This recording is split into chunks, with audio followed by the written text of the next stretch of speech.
नमस्कार शिक्षणप्रेमी मित्रांनो, मी डॉक्टर रमेश चौधरी. शिक्षण सखा या यूट्यूब चॅनलवर आपले हार्दिक स्वागत.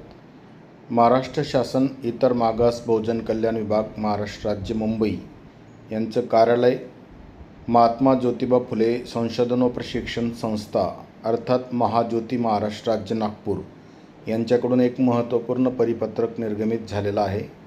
हे परिपत्रकाचा विषय आहे महाज्योती संस्थेमार्फत सन 2026-27 या आर्थिक वर्षात राबविण्यात येणाऱ्या विविध स्पर्धा परीक्षा पूर्व प्रशिक्षण योजनाकरता ऑनलाईन अर्ज करण्यासाठी मुदतवाढ. तर महाज्योती ही संस्था इतर मागास बहुजन कल्याण विभागामार्फत इतर मागास संवर्गातील विद्यार्थ्यांसाठी वेगवेगळ्या प्रकारच्या योजना राबवत असते.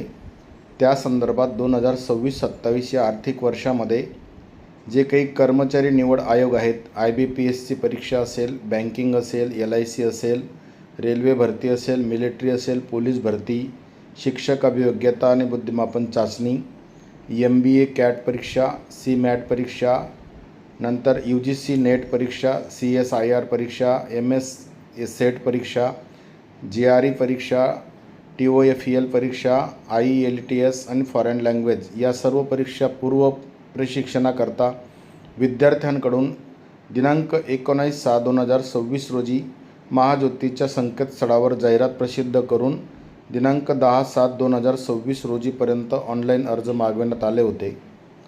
सदर योजनेकरता ऑनलाईन अर्ज करण्यासाठी अनेक विद्यार्थ्यांनी मुदतवाढ मागितली होती आणि ती मुदतवाढ देण्यासाठी महाज्योती कार्यालयाला कॉल सेंटरला विनंती केली होती.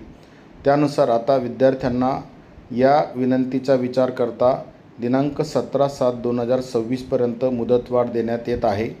एक महत्त्वपूर्ण अपडेट आहे आणि ज्या विद्यार्थ्यांनी यापूर्वी ऑनलाईन अर्ज सादर केलेला असेल परंतु चाळणी परीक्षेसाठी प्राधान्यक्रम निवडलेला नाही, अशा विद्यार्थ्यांना चाळणी परीक्षेसाठी प्राधान्यक्रम निवडण्याकरता सूचना निर्गमित करण्यात येत आहे. याबाबत सर्व विद्यार्थ्यांनी नोंद घेणे आवश्यक आहे.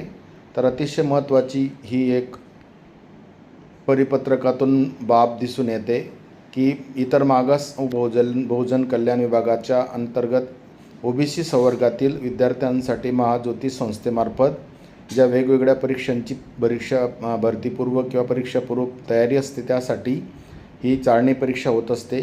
तर जास्तीत जास्त विद्यार्थ्यांपर्यंत या परीक्षेची माहिती पोहोचावी. या परीक्षेच्या माध्यमातून अनेक विद्यार्थ्यांना लाभ मिळतो आणि या परीक्षेतून विद्यार्थ्यांसाठी तयारीसाठीची पुढच्या काळात विविध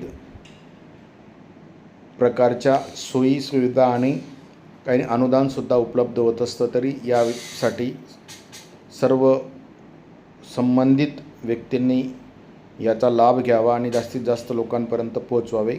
आपण हा व्हिडिओ पाहिला असेल तर संबंधितांपर्यंत या व्हिडिओच्या माध्यमातून माहिती पोहोचवा. आतापर्यंत व्हिडिओ पाहिला त्याबद्दल धन्यवाद.